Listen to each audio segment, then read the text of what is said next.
Hello दोस्तों, एक बार फिर से आप सभी लोगों का वाई आर एस क्लास में बहुत बहुत स्वागत है। दोस्तों, हम पढ़ रहे हैं मनोहर रेख गणित। गणित में मैंने आपको प्रश्नावली 1 भी अच्छे तरीके से पढ़ा दिया था।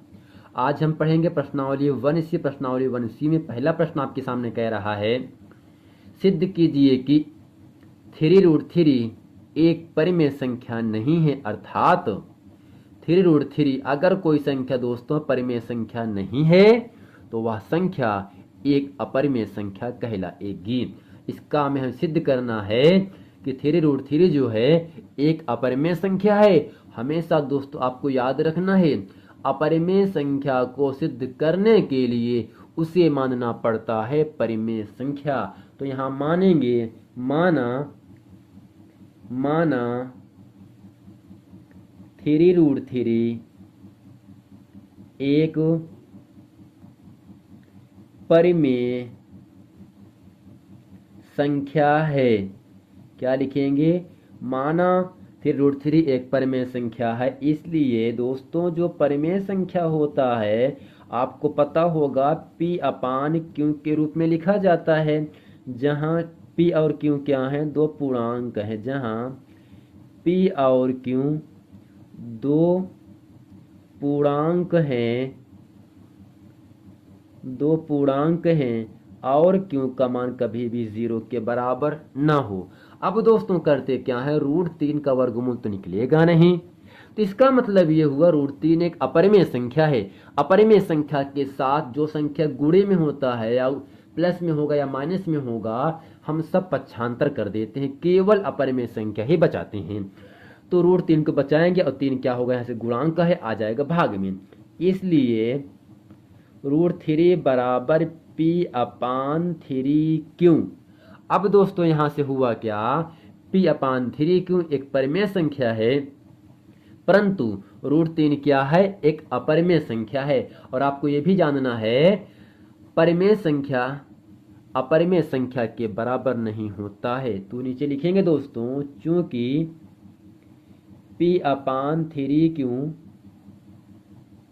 एक परिमेय संख्या है, एक परिमेय संख्या है,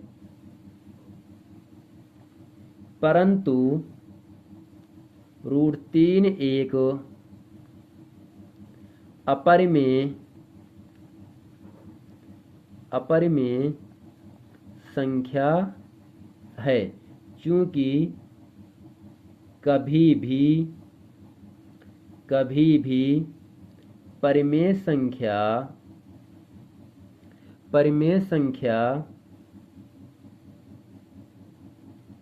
अपरिमेय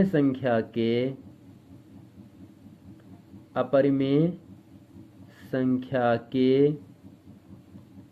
बराबर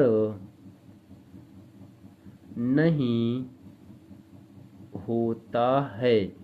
और दोस्तों बराबर ना होने का निशान क्या है, मैंने आपको बताया था, √3 does not is equal to P/3Q। अब यहाँ से लिखेंगे, चूंकि अतः हमारी मानी गई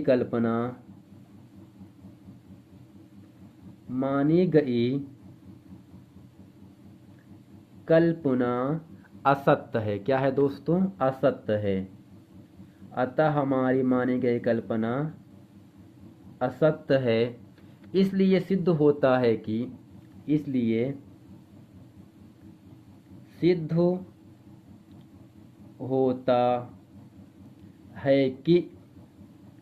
3√3 एक अपरिमेय संख्या है। यही दोस्तों इस प्रश्न का उत्तर हो गया। आपको कुछ नहीं करना है, आपको याद रखना है, किसी परिमेय संख्या में हम अपरिमेय संख्या से गुणा करते हैं या जोड़ते हैं या घटाया जाता है तो वह संख्या सदैव अपरिमेय संख्या ही रहता है। यानी इसमें केवल जो 3√3 है इसको हमें सिद्ध करना एक अपरिमेय संख्या है, तो अपरिमेय संख्या सिद्ध करने के लिए दोस्तों हमें उसे मानना पड़ता है परिमेय संख्या, और परिमेय संख्या पी अपान क्यू के फॉर्म में लिखा जाता है, जहाँ क्यू का मान कभी भी 0 के बराबर नहीं होना चाहिए। तो √3 के साथ जो संख्या गुणे में है 3 वो आ जाएगा भाग में। अब पी अपान 3 क्यों एक परिमेय संख्या और √3 एक अपरिमेय संख्या है। आपको याद रखना है कभी भी परिमेय संख्या अपरिमेय संख्या के बराबर नहीं होता है। बराबर ना होने के निशान आपके सामने बनाया गया है। √3 does not is equal to, का मतलब ये होता है √3 का मान पी अपान 3 क्यों के बराबर नहीं है। तो मैंने इसे माना क्या था, एक परिमेय संख्या, बट निष्कर्ष क्या निकला, परिमेय संख्या अपरिमेय संख्या के बराबर नहीं होता है। तो नीचे लिखेंगे अतः हमारी मानी गई कल्पना असत्य है, इसलिए सिद्ध होता है कि 3√3 एक अपरिमेय संख्या है। दोस्तों ये था प्रश्न नंबर 1। प्रश्न नंबर 2 आपके सामने कह रहा है सिद्ध कीजिए कि √5 एक अपरिमेय संख्या है। तो यहाँ पर भी क्या लिखेंगे दोस्तों, माना। क्या लिखेंगे, माना। √5 एक परिमेय संख्या है, इसलिए √5 बराबर पी अपान क्यू। अब दोस्तों क्या लिखेंगे यहाँ से,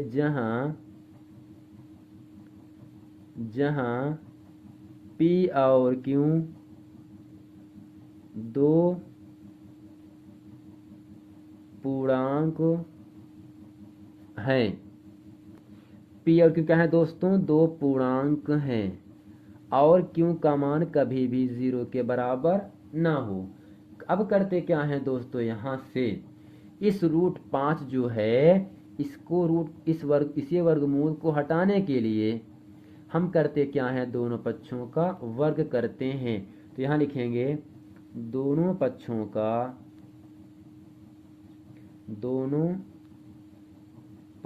का वर्ग करने पर ये आपको मिलेगा यहाँ से √5 का होल स्क्वायर बराबर पी अपान क्यू का होल स्क्वायर। अब इसके आगे हल करेंगे, वर्ग से वर्गमूल कट गया, केवल 5 मिला, पी का वर्ग पी स्क्वायर क्यू का वर्ग दोस्तों क्यू स्क्वायर हो गया। अब इसके आगे हम हल करेंगे 5 बराबर पी स्क्वायर, हर में क्यू की घात 2 है, इसे 2 बार लिख सकते हैं, क्यू गुणे क्यू, और एक क्यू से हम 5 में गुणा कर देंगे तिरछा। तो यहाँ से 5 क्यू बराबर आपको मिलेगा पी स्क्वायर बट्टे क्यू। अब ये आपको ध्यान देना है, अगर क्यू का मान हम 1 रखेंगे तो 5 का नम 5, 2 5 दूनी 10, 3 5 3 15, यानी 5 क्यू क्या है, एक पूर्णांक है, परंतु पी स्क्वायर बट्टे क्यू में कोई उभयनिष्ठ गुणनखंड नहीं है। तो नीचे क्या लिखेंगे, चूंकि 5 क्यू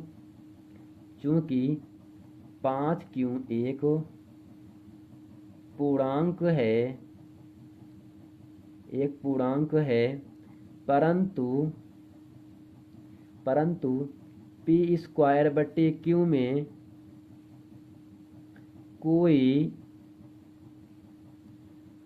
उभयनिष्ठ नहीं है, कोई उभयनिष्ठ गुणनखंड नहीं है। ठीक दोस्तों, अब करते हैं क्या, अगर गुणनखंड नहीं है तो 5q का मान बराबर नहीं होगा पी स्क्वायर बटे क्यू के। अब यहाँ से लिखेंगे अतः हमारी मानी गई कल्पना असत्य है। क्या लिखेंगे, अतः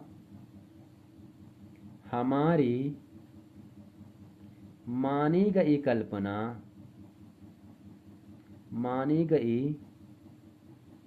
कल्पना असत्य है, इसलिए सिद्ध होता है कि √5 एक अपरिमेय संख्या है। यही दोस्तों इस प्रश्न का उत्तर हो गया। जहाँ √5 है ना, वहाँ आपसे पूछ सकता है 2, तो जहाँ 5 वहाँ आपको केवल 2 रखना है, चाहे 3 पूछे चाहे 7 पूछे, बट एग्जाम में ऐसे ही सवाल आपको 3 नंबर के लिए आपसे पूछता है। तो आपको ऐसे ही करना है, चाहे 7 रहे, चाहे 2, चाहे 3, चाहे 5। हिंदी केवल दोस्तों आपको हर हाल में लिखना पड़ेगा। और संख्याओं को लिखना आप तो अच्छी तरीके से सीख ही चुके हैं। अपरिमेय संख्या को सिद्ध करने के लिए हमें उसे दोस्तों मानना पड़ता है परिमेय संख्या। दोस्तों उम्मीद करते हैं इस वीडियो में प्रश्न नंबर 1 और प्रश्न नंबर 2 अच्छे तरीके से आप समझ गए होंगे।